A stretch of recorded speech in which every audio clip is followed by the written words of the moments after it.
Hello dears, welcome back to my channel. আজকের recipe কলা পাতায় মাছ রান্না বা কলা পাতায় মাছ ভাজা।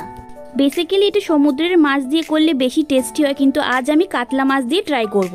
আমি এখানে কলা পাতাগুলোকে সাইজ করে কেটে ভালো করে ধুয়ে নিয়েছি। এরপর শিলনোড়াতে রসুন, সর্ষে আর শুকনো লঙ্কা ভালো করে বেটে নিচ্ছি।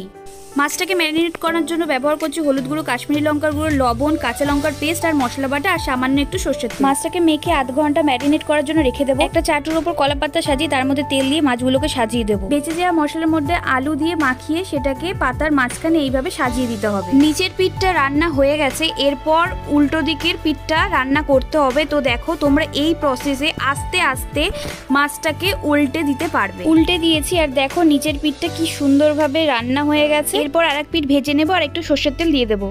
তৈরি হয়ে গেছে কলা পাতায় মাছ ভাজা। ভিডিওটা তোমাদের কেমন লাগলো অবশ্যই কিন্তু জানিও, আর ভালো লাগলে লাইক, কমেন্ট, শেয়ার করতে ভুলো না।